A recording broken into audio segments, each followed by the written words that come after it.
won, if you don't, and I mean, if you've won endless trophies, then we'd be sitting here struggling to question him, saying, well, how can you question him when he's won 3 Premiership trophies like Pep Guardiola? He's not really getting questioned because he's been there and done it and won multiple things. But this guy, he's acting as if he's like won everything there is to win. And then when you criticise, well, he hasn't. He hasn't done anything. He's literally done nothing at all. And he goes to Anfield, and it's just crazy. And now, on top of that, we've got a striker that looks, and I said this before, that looks bang average. We're not creating nothing. Like, he's a striker that looks bang average. He's had 3 shots in his first 3 games. 3 shots. But we knew this. We could have got Isaac, Sesko, some people wanted Gyökeres. Don't matter who's up front, they're going to struggle. You don't doesn't matter who you get under this football manager. The point, the facts of the matter is, it ain't going to change. And even, people said, oh, yeah, but Gyökeres weren't he signing. Well, even if Sesko had come in, he'd still be the same. Still be the same. Yeah, It's just madness. It really is. And it's so disappointing and frustrating. It really is so disappointing and frustrating. And yet the excuses, when he's in the press, he's not getting put under pressure. The excuses are still rolling out. Unai Emery with Aston Villa, the way they've started this season, has had more stress and more pressurised questioning in his press conferences than Arteta has. I don't get the protection. Someone tell me where it all comes from, because I just don't get it. You have to understand the protection. You since the Sir Alex Ferguson days, Alex Ferguson, one of his main characteristics, he didn't like criticism. He didn't like journalists who he deemed to be respectful or disrespectful to Man United. So what's happened now is that you've got journalists who are meek, because he was one of the very few. He used to ban journalists left, right, and centre. Even thought their relatives did. He used to ban journalists left, right, and centre. So what's happening now is that the modern manager has followed that kind of example. So what you're getting now is that back in the 80s and 70s, you used to have these powerhouse journalists, big names. Jeff Powell doesn't do football much anymore. He still works, but he mainly does feature writing. He doesn't get in the nitty-gritty. You had Harry Harris, you had John Sadler, all back names, Brian Warno, Mick Dennis, all these guys, Mia Bose. Now you don't have them. You have a younger crop who some of them are who had their own podcasts, football fans, and access is their god. So not going to put people under pressure, because Arsenal already tell them the do's and don'ts. Trying to control the narrative. Manager. Another thing as well, you look at the situation regarding some of these guys. I think it means more to them, the manager knowing their Christian name, or the woman at Arsenal knowing who they are, than it is them making a living, because that is their living. And I think that's where we get it. Sir Alex Ferguson, great manager, but he created a sort of an atmosphere where if you dare criticise a powerful club or a powerful manager, against the grain, you're out of it. That's it. You're done. But in terms of like Mikel in itself, the fact is that as soon as I saw the team, the first thing I said is that if they wanted both, Arna and Mikel would have shook their hands before the kickoff and said, "Yeah, we'll settle for this. Let's not lay a glove on each other. Let's just play for this little draw, and then the real business starts on the 7th of January when at your place." You know what I mean? And I think that's team stats has screamed about it, because I always say, if you have all these options, for instance, a trades, you can have all the tools, you can have all, you can have the bench, same example. You can have the saw, you can have all these sort of implements, but it doesn't make you a tradie. And that's the situation with Arteta in his squad. When managers say, "Oh, it's a good headache," whatever, I think it's a massive headache, and not a good one for the manager, because he's got all these players, but he's got this set way of playing, which he believes is successful because Arsenal don't get thrashed 2 or 3-0. We don't concede many goals. We put teams under. We kill teams hard, and then we go on a counter attack. We go and win, and that's how he wants to win it. And then we've also got these set pieces. So when you get new players in, like Eze, and we all get excited, people like myself should have been starting. Who's the sort of person who say, you know what, Father Christmas doesn't exist. The Tooth Fairy don't exist. I'm the one who put the fiver in behind your pillow, not the Tooth Fairy. A question I was asking my brother, and I was asking people in this panel before, we've got Eze, but where is he going to play? What is this manager left wing sort it out later now, man? We know that, but the fact is, we're excited about having him play, but we're still not sure how the manager's going to get the best out of him, how he's going to utilise him.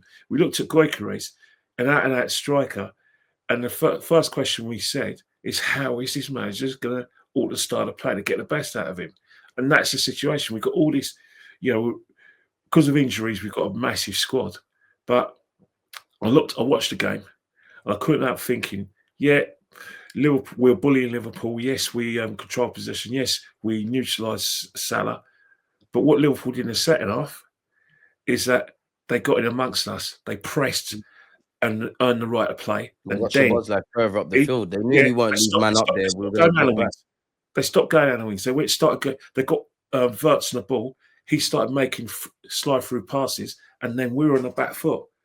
And then by the time Liverpool looked like an intensity, we started bringing all these players on, but it was too late. Liverpool in control of the game. Free kick was fantastic, but for Arsenal fans to say, it's not every day you lose by a free kick. Are we exaggerating, Kenny? We've lost to the reigning champions 3 games into not really. Because not really. Some are saying Arsenal fans are doing that. No, not at all. Don't listen to these guys, because those are the same guys who are putting Liverpool down. They were the same guys that are criticising Konate.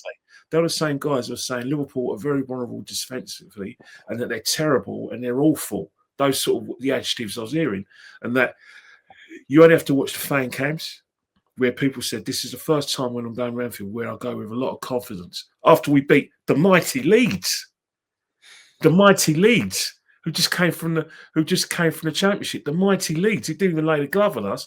They were so bad that we had to bring a 15-year-old to some made him man of the match. So when I hear all these people talk about these questions, they went to Liverpool with a lot of confidence. They're even more confident when they saw the Newcastle game, and they thought Konate would be a weakness.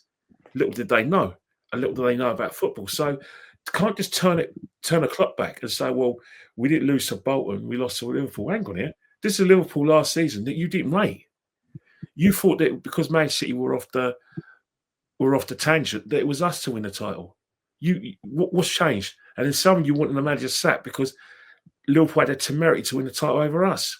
So don't start, make your minds up. Either you rate Liverpool or you don't rate Liverpool. And then if you don't rate Liverpool and you think we should do better, then say so. Because don't be afraid to criticise the manager. Not one Arsenal fan was happy with that lineup. They didn't respect it, didn't like it. We knew it was going to be, and we saw like a creativity. Look at Eze's face. The expression, what a difference 8 days make. 8 days before Anfield, he was smiling, he was really happy. 8 days later, he's like, what? I'm on the bench. And then talk about Wanyeri. We're basically telling, and it's Arsenal fans, not the manager, Arsenal fans, us, we're basically telling him a 15-year-old's better than him. He's better than him. So when Arsenal fans, Wanyeri didn't come on, they'll criticise Sky and say they're going in. No. It works both ways. And when you look at the in-game sort of comments, which you shouldn't do anyway, they're critical of the manager. So let's just be honest. If we had won this game, they would be saying 90% of our supporters would have said it's our title to lose, and they'd have made us the favourites. And I looked down and said, City of nowhere, Liverpool washed. We told you about Liverpool. We told you it was only a one-season wonder after the 3 games. I know these fans. I know how they do. You don't even have the bed makes itself with a lot of these content creators. The clothes are already on the back. The shoes are already on the feet. We know what they're doing verbatim. We know what they think. They have a script, right? They have a script for when we win, and they have a script for when we lose. Draws mean nothing to them because they have to think a bit more. But when we win, I told you so. I told you about this manager. When we lose, you guys, you're going a bit over the top. Look what he's done for us. Great manager, blah, blah. And then when you push, he's got to win it in the end of the season. Make your minds up. Do better. Change the script. We know what you're going to say. Remember, I've got memory of an elephant. I know what you were saying before the game. I know what you're saying in game. And I know what you were going to say afterwards. You don't surprise me. Mikel Arteta was Liverpool's man of the match. Let that sink in. He wasn't Slobosly. He wasn't Kanate, who, by the way, locked up Gyökeres. It was Mikel Arteta. Masterclass. Who was their man of the match. But we never had Saliba. Well, Saliba came off. Is that a reason why we might have been more pragmatic? No. I've got to ask the question, guys. You're clutching at straws there, my friend. No, the same. I've got to ask the question. Even if Saliba plays that 90 minutes, that the pattern of play and the way we played and set up was not going to change. In fact, it might have even been worse with Saliba on the pitch, to be honest with you, because he knew he was really safe. But true. Just throughout the game, and see, the problem is, like we see, let's see a Liverpool without Virgil van Dijk. I'm not interested in Liverpool. I'm not interested in Man City. I'm not interested in Man United. Facts. I'm interested in Arsenal now. It's about what we do. This guy's in his 7th year as management. He's not a rookie anymore. He's an established football manager. He's nicking £15 million from this football club. He's got more options than you can count. It's time to deliver, man. He's had over £1 billion. He's had over £1 billion in funding for players. What Kenny said. Right? He's not a rookie anymore. It's about what Arteta does. And I said this, that game on Sunday, that was the emphasis was on Arteta. Especially the second half, man. People weren't really looking at individual players. They were looking at what the manager was going to do. This was his big test. Be unpredictable. This was his big test. What is he going to do? What is he learned from the season before and the season before that? Now we've got the number 9. What is Arteta going to show us today at Anfield that we mean business? And he failed. And he keeps on failing and he keeps on failing. All you're doing is just throwing money at it, more money at it, more money at it. And it ain't going to work. It's not going to work. See, the problem is now we've got a number 9 now that runs around, no service. Tactically, we don't know how to play. Might as well do London Marathon, Gyökeres, because you ain't going to play football. What is his point? What is his point in being there? We was all, Gyökeres and 25 goals this season, 30 goals this season, 28 goals this season. We're going to get, Gyökeres is going to bag loads of goals this season. He's not. The fact of the matter is, under this manager, Gyökeres will be lucky to score 15 goals. The manager's got the ingredients. It's down to you to cook. Man. Get your head around it. You can count. Get your head around it. But we can carry on living in the past. If you want to live in the past, we can say, yeah, we finished runners up. We beat Real Madrid, beat Man City 5-1. We can just keep living in the past. And we can just be happy finishing runners up. We won't even get runners up this year. Chelsea look better than us. Chelsea look more exciting than us. I don't know, D. I don't know. Yeah? No. Chelsea look a bit shaky. Listen, it is not going to be easy this season. There's going to be teams 100%. This season. There's going to be teams this season where it's going to be hard to get a result.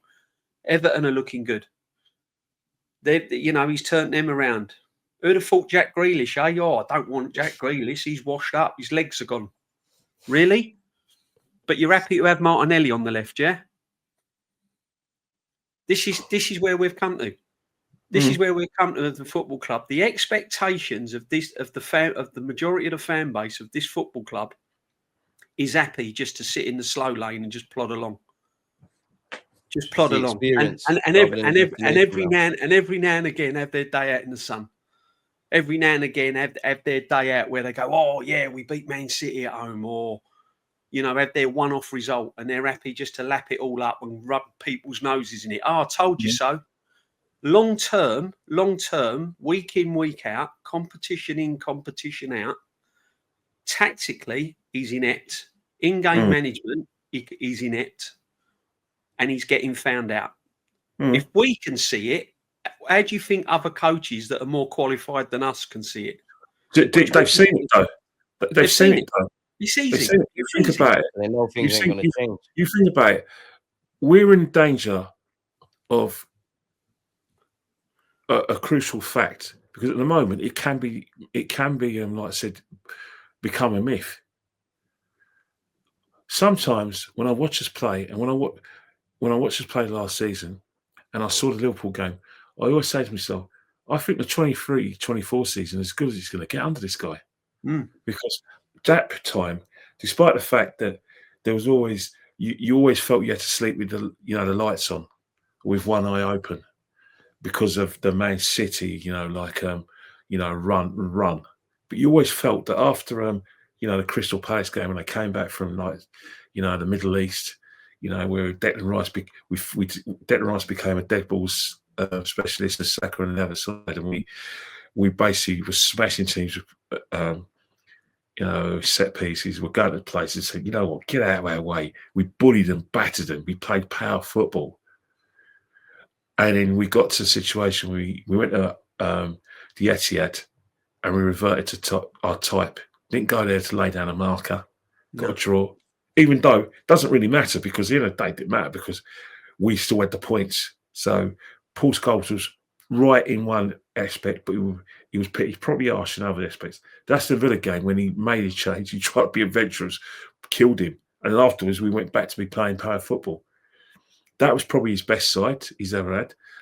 But as you said, DJ, what teams have done is they've worked us out. Yeah.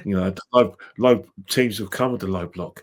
Referees are watching us on set pieces. Liverpool were fantastic on the set pieces.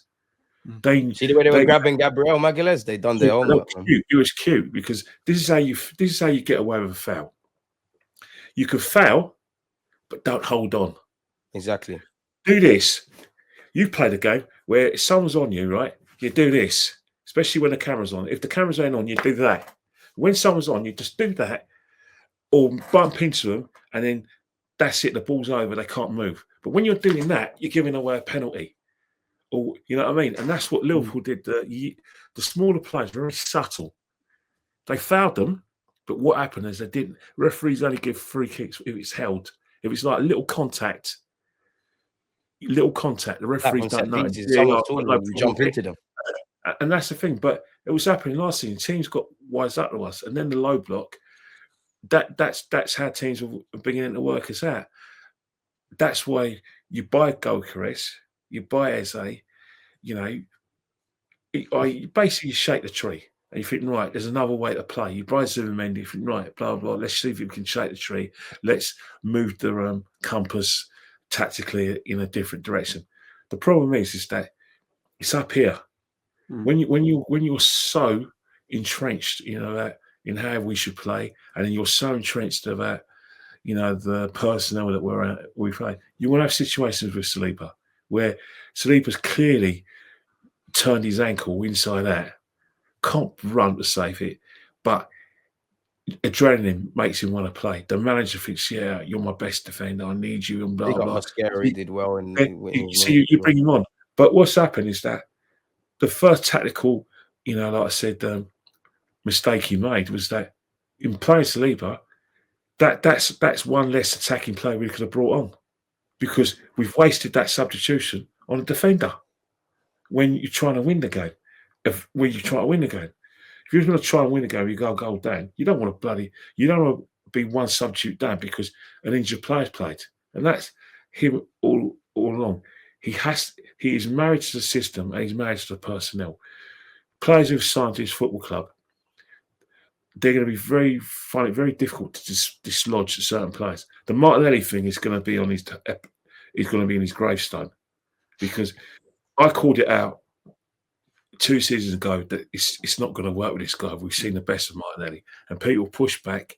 I was even recently in the show with SG, your mate SG. He was pushing back when I called for Martinelli to be sold. How do you think that, SG, if you're watching, how'd that go? I did tell you. I've told all of you. Oh, Martinelli's elite. Elite what? This is an example. Tracks back, man. He works really hard. This is an example of Martinelli. Let me show you what Martinelli did. He has to. Gyökeres has made a split run. Oh, Kenny, don't Right? remind me. Martinelli's got the ball, and then a normal footballer will be like this. It's a case of, I've got to time this place. But this is what Martinelli does. Yeah. He's never got his head up, though, He looks up, and when he's going there, he went, "Oh shit, it's Konate there." No, but I've got past looking at the players now. Like Kenny said, they're tools. By the way, this Konate. If any of you guys knew your football, you would know that Konate doesn't like small players running at him. He likes big lads because he knows he's the biggest lad out there. So when Gyökeres was trying to rough him up, he said, "You want to bet?" He was throwing around like a toy, like he was not there, because Konate, that's what he's there for.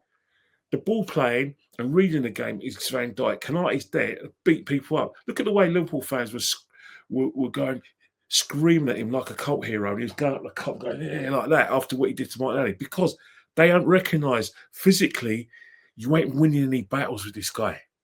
Look at thing is, I've been with you, Kenny, for the last 2 years. Martinelli had to be moved on, but I don't really like getting on Martinelli's case because it's this manager that's absolutely destroyed him. And I think by getting on Martinelli's case, you're deflecting away from the manager that's absolutely ruined him. It's about the tools now at this point, man. Because Martinelli weren't that bad until Arteta got his claws into him. And this is what we're saying now with the Eze thing. Eze is a left winger. Eze can play on the left. But factually, Eze's more creative.